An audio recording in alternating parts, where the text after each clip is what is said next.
Hi, everybody.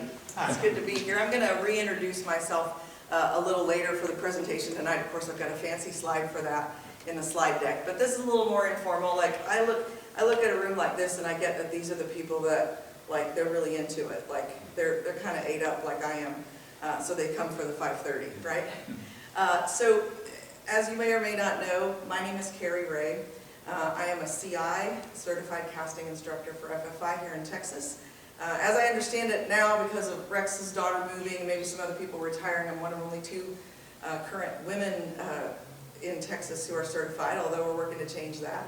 And I'm also, as of recently, have been one of two casting directors for the Texas Council. So I'll be working along with an MCI, Master Casting Instructor named Jim Hunt, to bring more casting content to clubs like yours.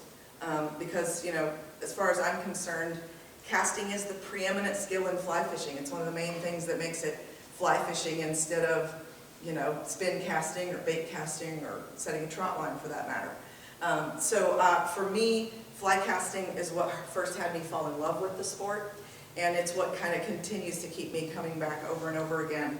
And most anybody who knows me will say, and I would say, that from the minute I picked up a fly rod and fished that way the first time, I was ate up and done, and I really haven't fished any other way since. If I can't chase it on a fly rod, I'm not interested. And fortunately, there's a whole lot you can chase on a fly rod. I have not yet figured how to deep sea fish on a fly rod, because probably they just don't make lines that long. But if there comes a way, I'll try to figure it out. So again, I'll tell you a little bit more about me and what I do other than this to stay off the street during the day. But what I wanted to talk about tonight, you know, we are hopefully on the cusp of white bass season here in Texas. And so we got, my buddy and I've got a good buddy that we go check our certain, you know, little honey holes, and we keep watching for them. We feel like we almost missed the run last year, at least in central Texas. It was kind of early and short and weird, and so we kind of weren't as successful finding them as we would have liked.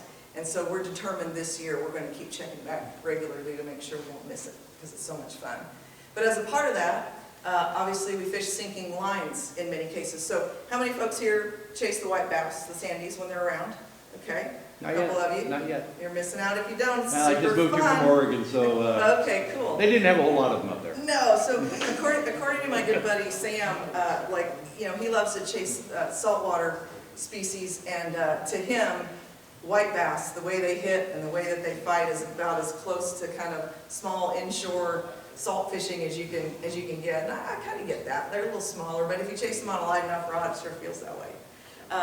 So in many cases, we're using sinking lines. So some of you have done white bass, some not. How many here have had experience with sinking lines of any kind, from intermediate to sinking?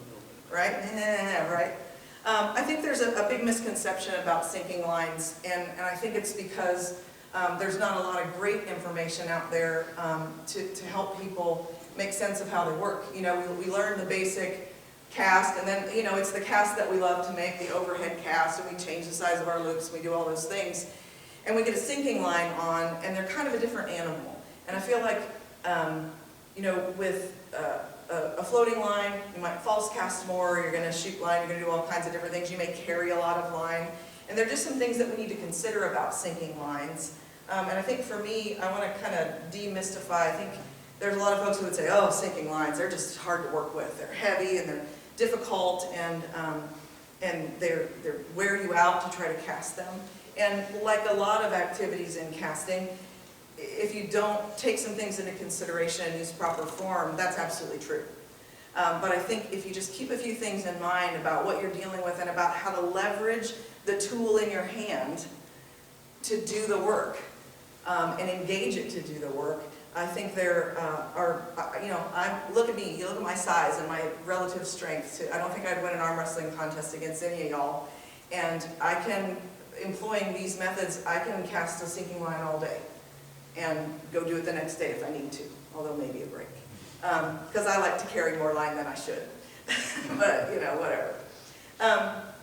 So what I want to talk about with sinking lines, number one, and I made a few notes here because this wasn't really meant to be the formal presentation as much as a few tips and tricks, is in most cases, it's the same things that we think about when we make fly casts with floating lines, but part of the issue is when you've got a sinking line, you have an animal that may not be as cooperative. So some of the things I feel like that folks maybe ignore or kind of ignore and get away with a floating line become a much bigger issue with a sinking line. So one of those things is the pickup. So I see this a lot. I see folks, and I see this with regular casting, right? So part of a proper cast, an important part, is the lift, right? So a lot of people think, oh, well, maybe is that really the part of the cast? Well, we're not going to argue about that. It's definitely a move that you need to make, especially if fishing for bass. You know, you've stripped in or whatever you've done. If you're doing it right, your rod tip is on the water or a little in the water, right? You're getting ready to make your cast, and I see this all the time. They go, strip in, okay, I'm going to make my cast, right? So they start applying the power of their cast from way down here. Well, sometimes with a sinking line, although you're ripping all that line off the water and probably spooking fish with their lateral lines for the mile radius, you can get away with it, maybe. But with a sinking line that's now down in the water column, you're going to be, and your rod's going to be, and one of the things that we have to keep in mind with whatever rod and line we're using is the rod and the line is a relationship, just like you and the rod are a relationship. We're all in this together.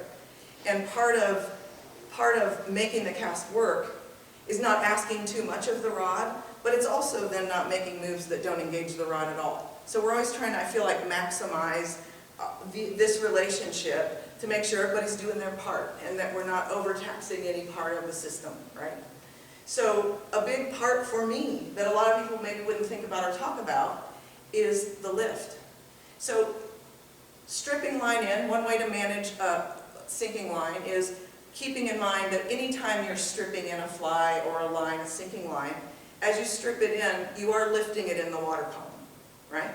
So if you strip in enough line, potentially you can make this lift. You notice by the time you do this, a lot of the line will be out of the water, maybe most of it to the leader, depending on how much you have out and how far you're fishing. And then you're going to pick up from here, right? So you're here. The other thing that means is now, when you start your cast, your line is heading in the right direction, not up here, right? That's not really where I want my line to go when I make my back cast, which actually, that's actually a cast that can work. But that's a whole nother story. What I see more than this is this. And you notice I just get a big fat loop behind me. Now, one of the nice things about a sinking line, sometimes I'll pick up a sinking line or a hover tip on a windy day, like a really windy day, because it actually makes my life a little easier. That extra mass and that extra weight, and usually if you've worked with sinking lines at all, you notice that the line is thinner than maybe an equivalent weight floating line, because the mass is condensed. So it'll cut through the wind a little better. So sometimes for me a sinking line is almost easier to cast on some days.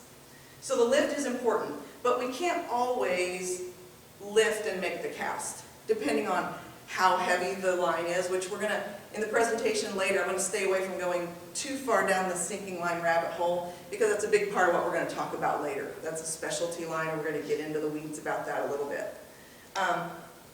But one of the things that we have to do is we have to manage this line up depending on how far it's sunk. And obviously doing a lift like this, if you have an intermediate line, it's going to be a little easier than if you have a fast sink line that's been out there quite a while and is laying on the bottom, and depending on your depth. Are you lake fishing? Are you river fishing, etc.? So for me, the other thing that you can do to pick up the line, how else do you pick up the line when you're sinking line fishing? What do you do? I mean, do most of you do this, right? Just lift? I saw you do this. Are you talking about doing this to raise it in the water column? Right? That's another thing you can do. You can wave it like this to lift it in the water column. Who here does uses a roll cast? Right? So the roll cast pickup. Again, this is a little hard to do in here with this, but you get the idea. So with a roll cast pickup, and actually I saw something online. You know, I like to go out and see what other people have to say about certain topics, just to, you know, what's the industry talking about? What do they think? And do I agree? Right? Sometimes I do, sometimes I don't. And so with a roll cast pickup, for me personally, here's how I think it's ideally done. You're going to make your lift, and you know, to the side, you do a side sweep if you wish. You make your lift, right? and then you're going to get in position. You're going to start your roll cast. So that's the roll cast pickup. I'm going to try to talk a little faster so I can keep up with it. We do the sweep back, we keep our anchor here, and of course as we're doing this, we are lifting some water, or some line out of the water already. Then we make the roll cast pickup. Instead of thinking of the roll cast as we're going to roll cast and deliver, what we're doing actually, the way I think about it, which I like to do this a lot with casting anyway, so you see that tree out there? I'm not going to think about making my roll cast and delivering it, to the wheel on that piano. I'm going to think about delivering the roll cast out to the tree, and then while it's unrolling, right before it finishes unrolling, I'm then going to make my back cast to deliver. Now, when you do that, depending on how much line you have and how long your rod is and how deep you're wading and all those sorts of things, if you're wading, you will make your sweep. Ideally, it's going to be in the air like this, and then you'll notice while it's still in the air, it's nearly unrolled, then I make my back cast. That's called a roll cast pickup, and it's a great way to lift a sinking line in the water column. Now, sometimes for me, especially if I'm fishing for sandies in a deeper hole, and I'm fishing a fast sink line, and I've been dragging the whole damn thing I got my rod like this deep in the water, trying to get down there and scoot it. Well, then what happens is I make my roll cast pickup, and it goes kind of like this. Not that bad. It's going to work if I do it too much more. So I make my roll cast pickup, and it doesn't come up out of the water. And I'm like, well, shit. What do I do now? Well, I just do it again, right? So I make my roll cast pickup. It didn't quite come out, so I come back, and I say as fast as you can. You still have to maintain sort of the principles of the anchor and so on, which if your line's still in the water column, you're probably going to be okay. But the other piece of that, though, is, and without getting too like rod physics geeky, I think another thing that's important when you're doing some of these things is to slow the hell down. Because the other thing that happens, and so anybody here know what a wind knot is or a tailing loop? Never. No, right? And I'm going to tell you happened. I'm going to tell you what. The first time somebody finds a section of wind that has opposable thumbs, you let me know, because that's going to let a lot of us off the hook, right? So what happens when we make a wind knot is basically the rod gets overbent in a moment, and then snaps back in a way that it makes the line cross itself. Well, what can happen sometimes if we get in too much of a hurry when we've got that much resistance, because that's more resistance than that rod was really meant to hold. When you've already got the weight of the line and then you're yanking it like this, well then all of a sudden when it comes free, you're going to have kind of this crazy whip, and you could end up with a tailing loop or wind knots, okay? So just be mindful, I think especially in fly fishing in general, but especially when you're using sinking lines, you're just going to have to be patient. I have a young man who's a student of mine who has severe ADHD. He goes to a special school. And I work with him, and obviously slowing down is not his forte. But I told him, and you never know what's going to land, but I had a lesson with him. It was about my third lesson with him. And he's, whatever, he's getting in a knot, and I said, look, I go, here's the deal in fly fishing. I go, you can either be patient now, or you can be patient later. You don't get to decide if, right? And in my experience, the amount of time I have to be patient now is much less than if I pay the interest on that later, right? So I think that's something that's important too, is to just slow down, be mindful of what you're doing. The other thing is, if you slow down, you don't ever outpace your rod. You're never getting ahead of what the rod's trying to do. And when you've got extra weight and extra pull, you've got to give that rod time to load evenly and time to unload evenly, right? So just slow down. Let me see what else I wanted to say about sinking lines. So minimize false cast. I think that kind of goes without saying, right? Minimize false casting with a sinking line. You've got that mass, you've got all that weight. Usually, a lot of times you're fishing sinking lines, you're also fishing bigger, bulkier flies as well. Also, wider loops can be your friend, right? I say that if you're operating the equipment optimally, right, it's not necessary, right, if your fly is well matched with your line. But How many of us always are operating our fly rod optimally in the heat of the moment or the heat of the battle, right? I'm not. I tell my buddies I go fishing with, they're like, you know, I'll make some cast that, you know, my friend says makes me look like a drunken orangutan trying to cast. And I'll say, he'll go, oh, nice, CI, FFI CI. And I go, listen, when I'm out here in the heat of it, sometimes all bets are off. It's not always going to be pretty. Sometimes I'm just going to get the job done, which is then usually when I have to be patient later. You know what I mean? So, given that we don't always operate things optimally, wider loops can kind of be our friend, which a little hint also if you're dealing with like abrasive flies in a situation where you're fishing indicators, a wider loop can be your friend too. As I tell my clients, like, keep that shit away from each other, right? They're like little kids fighting in the back seat. Put some tape between them, right? So for me, if I'm fishing sinking lines, sometimes I might think about keeping my loop a little bit bigger. The other thing, and I told on myself a little bit earlier, this is a mistake that I make a lot, and that is, wait, what was that? I had it in my head just a second ago. What did I say that I don't always do? You were supposed to remember so you could tell them. Be patient enough. Well, that's huge, right? That's everything. It'll come back to me in a minute. Oh, I know. Carrying line.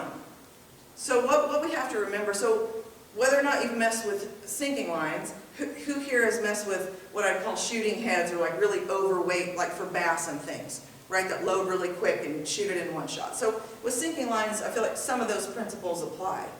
And with those lines, and then also with these lines, sinking lines, you want to minimize the amount of false casting you're doing. You also want to minimize the amount of line you're carrying because you don't need to. There's so much mass and weight in that sinking amount that's out your rod tip that basically you want to strip in. And in fact, it's one of the reasons why, and I'll cover this more later too, I like to use whenever possible, unless I'm in a lake situation, certainly in moving water and wading in a river, I like to use a line that has a sinking head but a floating running line, partially to keep it from around my feet. Because managing your line on and in the water, also when you're working with sinking lines, is really important. I remember when I was first when I first fished with sinking lines the first time. I had a full sink line, and I stepped into some run that was really fast, and you know, it was probably to here on you and to here on me, and I'm standing in this water, and I don't know what the hell I'm doing, and I decide I'm going to cast up and across, right? I'm going to cast up and across. And then I'm going to start stripping line in. So the next thing you know, all my crap is like sagged down the river, and what I've pulled in now has absolutely bound me up like Houdini at my feet, right? And I can't wait, I can't do anything until I'm patient later and undo it. So bringing some common sense to the physics that you're working with is also really important.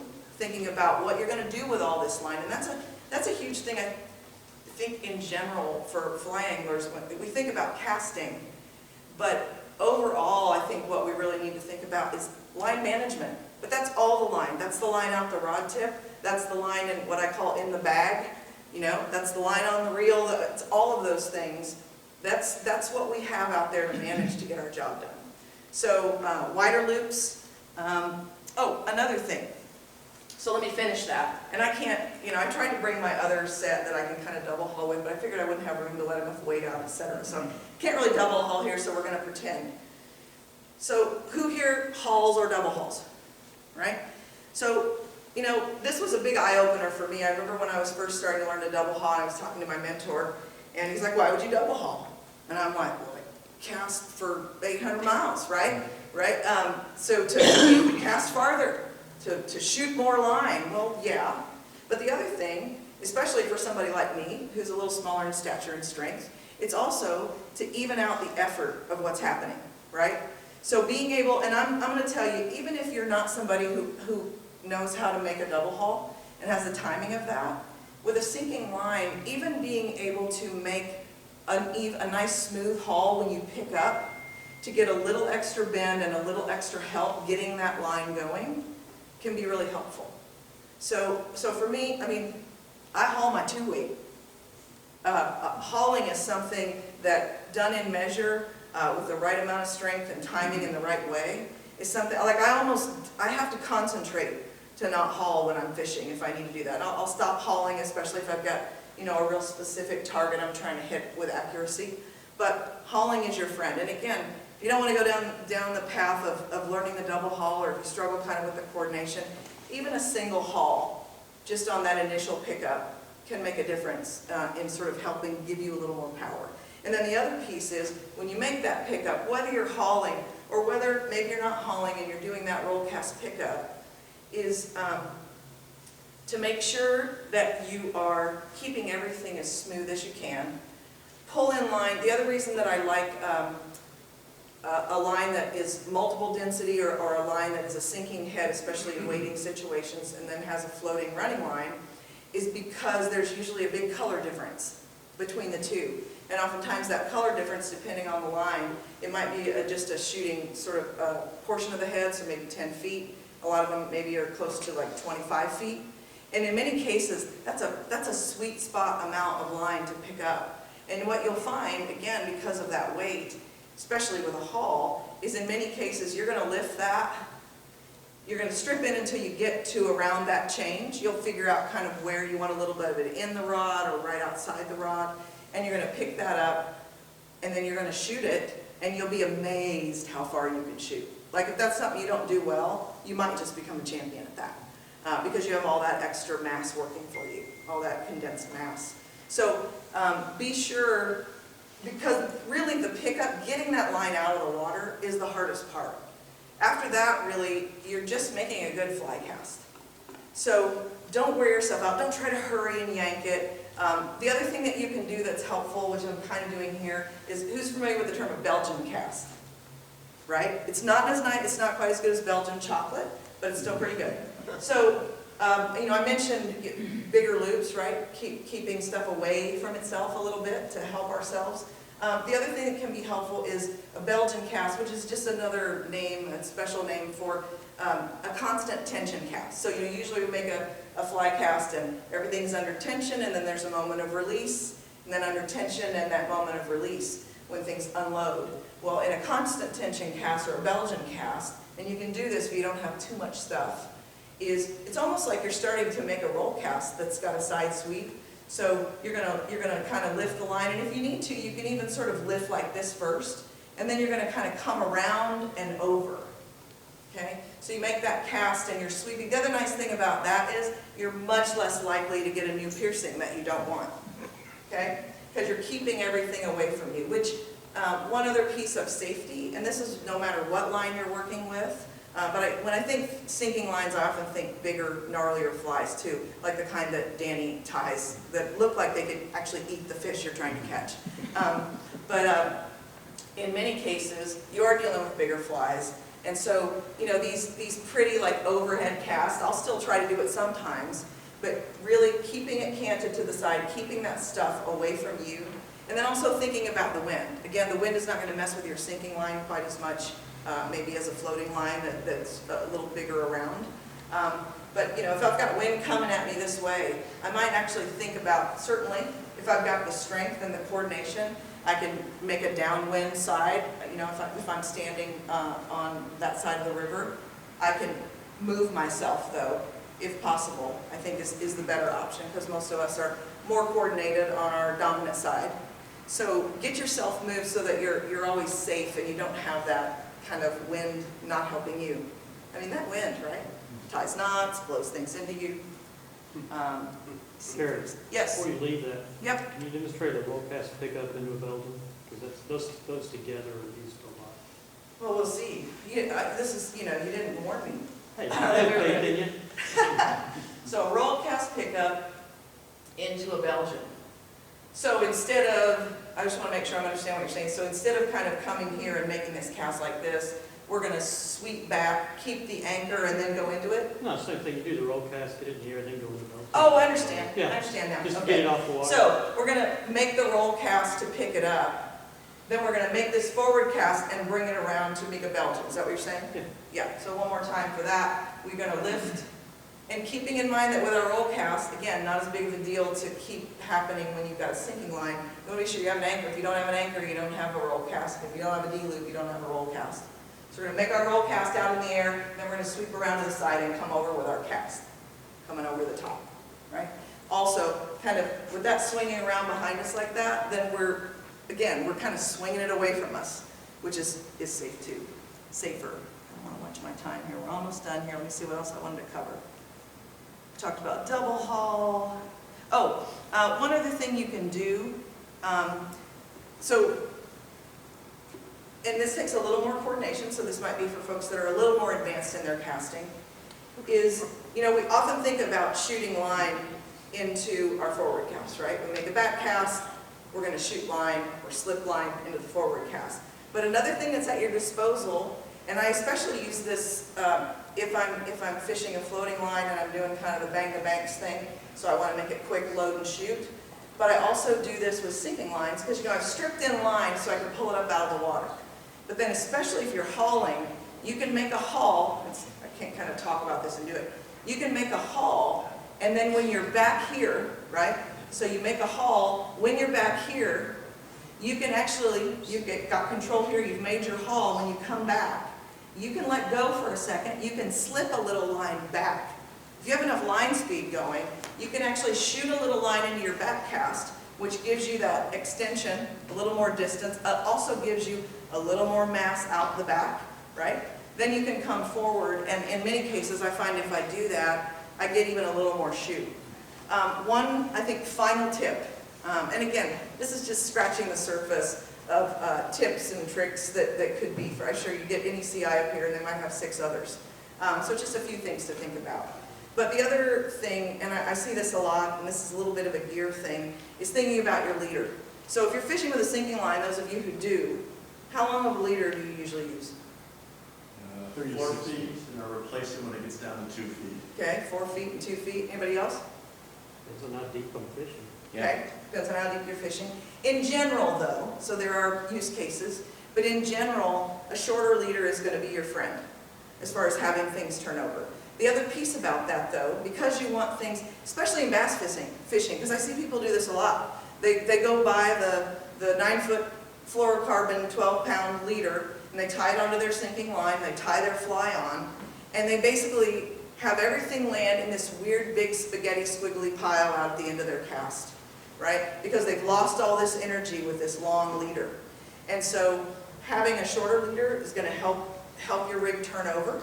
And in bass fishing, it's really important, right? Because otherwise, especially if you're banging the banks, you got a wad that lands by the bank.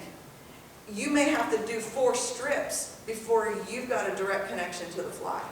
And most of the time, they're going to hit it before you get to that. Exactly right. If you've made the cast, well, plus, it's also very hard to be accurate against the bank doing that if you're fishing in a situation where you're trying to hit the bank. So another tip about that. So one is the shorter leader to help it turn over. The other thing is sort of a check on the delivery, meaning that instead of, oh, well, I've come back, because here's the other thing. With sinking lines, if you're doing it right, you're doing a lot of shooting. So it's not like you're doing the thing where you're going to hover over the target and you're like, okay, I'm there and I'm going to drop it.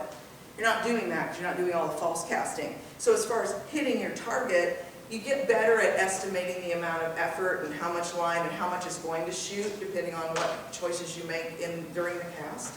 But the other thing that you can do is, let's say I've done this. Here's a good, and again, I can't really check line with this yarn, it doesn't slip. But if I've done this, let's say, I really wanted to land here, but as it's unrolling, I'm seeing that my cast is either going to be in the weeds if I'm trying to hit the bank, right? Or not to the target that I want. It's going to overshoot the target or line the fish. The other thing I can do is, that's why it's so important to keep control of this. I see people do this all the time. They're so excited that they've done these great double hauls, and they've got all this line speed, so they let it go and they're like, God, right? They let it all go, and it hits the reel, and it's very exciting, but that also contributes oftentimes to the pile out there, because they kind of run out of steam before they realize. But the other thing is, you're not in control anymore, and then you're like, oh God, I got a strip line. Okay, all right, now fishing, right? So keeping control of that line, I always tell people that this line here is like a naughty little toddler, and you need to keep it under control all the time. You either need to keep control of it with this hand, or it will put bad things in its mouth. That's just how it works, right?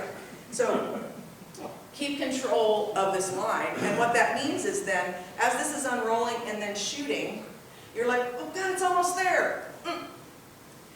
Not only will that keep it from going too far, it's like a dog at the end of a chain then, which we don't really want when we're trying to make nice, delicate casts, but we're slinging meat now, we don't care, right? And we don't, in fact, we're happy if it goes whack on the water, especially if it's bass. So, and this is also true if you're banging banks with floating ones, right? You make your cast, it's shooting, and you're like, oh God, it's going to be 10 feet too far, God bless me. Grab it, that dog hits the end of the chain, boom, everything's laid out nice and straight, and starts to sink, and you're fishing almost before it's even hit the water. Cool? All right, any questions? Yes? Other than checking for your overshooting, are there other circumstances where you would check your line? So, for me, I'm Can you trying to think repeat the about question, please? What? Can Repeat you the repeat question, the question? Oh, I'm sorry, yes. So he asked, other than overshooting my target, is there any instance where I would check my line? Well, there's a couple ways to check your line. You know, one is grabbing like this. There's also such a thing when we're fishing in certain situations, which is a tuck cast, which is kind of creates a similar scenario. You know what I'm talking about? You know, with a tuck cast where we may go like this and give it a little, after the stop, give it a little pop, which helps kick things down. But that's the other thing that it does. So besides not going too far, when you do that, typically it's going to give a little extra tension at the end, which also, instead of things going like this, they're going to go wham, right? So I think, and it also helps everything straighten out. If you've got issues with that, right? If you have issues with getting that power to distance, now the first thing I would say is you probably need to get somebody to help you take a look at your cast. Because if you're running out of energy, it's something you're doing right here likely that's making that happen. But again, sometimes we do things to try to help ourselves for the things that we aren't perfect at. So by doing that, you're definitely going to make sure that things are going to lay out straight and that you're going to be fishing right away. Was there a situation, Rex, can you think of another situation that you would do that? The only other, the tuck cast is a big one, we want to kick it around. But you can also, if you're getting twisted up line, you can take out some of the twist here. Yes, that's right. So if I'm going to do that though, I'm going to be sure I cast it out over the water and do that. So he, sorry, for those of you that didn't hear, I was asking Rex. He said another time that he may do that is to get some nice tension on that line if it's kind of twisted. But obviously also, like I tell people all the time, you know, line can't unroll under the water, and line also can't straighten under the water. So I think that brings me to maybe one last thing that I'll leave you with, because we're kind of getting over time. Is, and this is casting in general, I try to tell people to remember, it is not our job to deliver the line and the fly to the water. Gravity will do that for us. It's our job in most cases, maybe really close to the water, maybe higher above the water, depending on what we want to do. But our job as a fly caster is to extend the line fully out over the water and let it drop to the water in most circumstances, right? And I see so many people who finish their cast here. And the same thing with sinking line. That's the other thing. Ideally with a sinking line, for it to be designed to do the sink rate in the way that it's supposed to, that's based on it pretty much landing all on the water at the same time. If you've got a stretch of line that sinks the same rate, all of a sudden now you do this, and your line here is getting a head start on the line out by your fly. So that's another thing to think about. So then you've got something that's not quite working in your favor. Any other questions? Yes. Do you consciously change your haul on delivery or back? You know what I'm saying? Change my haul? Yeah, change the amount of your haul on your back haul or your front haul depending upon conditions. Do you consciously do that? It's not conscious anymore. There's a whole lot about casting that's not conscious for me anymore, right? But to your point, so I'm sorry, people can't hear it online. So he was asking, do you change your haul or the length of your haul? So one of the things that I guess I want to say, sort of in answering that, sort of not. So the short answer is, I don't think about it anymore. It just, I feel what needs to happen now. But the other thing I would say is, a perfect fly cast is a mirror image of itself. It's in perfect balance. So if in doubt about what the proper thing is for you to do, your main job is to keep things in balance. A perfect fly cast That rear loop unrolling looks just like, I mean, it'll be on whatever trajectory it is, but it looks just like that front loop unrolling. And I feel the same way, you know, it also means that unless you're changing something purposefully, just all things being equal, you know, your arc is going to be the same back and forward, right? Your hull then also, you may decide to change the timing or the length of your hull, which I think is what you're talking about. But I'm also a big fan, I see a lot of people do it. You know, they'll do some little haul here and then they go to deliver and they just give it, you know, I mean, they come out of their shoes hauling. So a big encouragement I would give people on hauling. Other thing, I think most people haul too fast in general for their casting anyway. It's like, I gotta get it over with, right? So, you know, but that take and give, it's like a good relationship. Take and give, right? And in balance, so the same take and give back as forward. And one last tip I'll leave you with is, even though a good fly cast is same power back and same power and delivery forward, what I find is I have to trick my brain. Because even though I think it is, my back cast, when I think even, is never quite as powerful as my forward cast.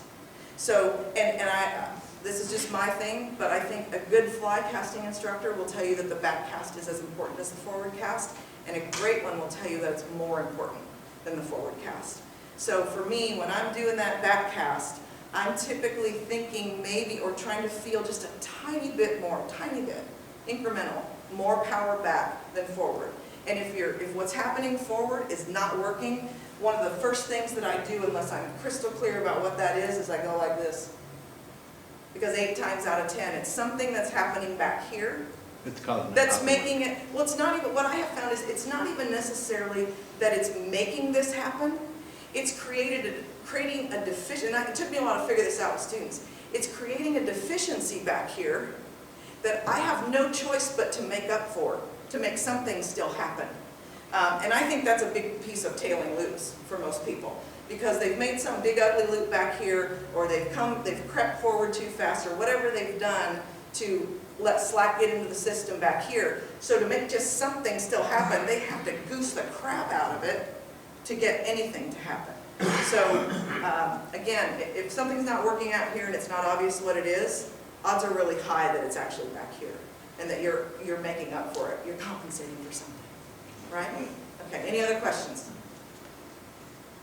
Yes, no, maybe? Okay. I think with that, that's it. That's great. Take a break.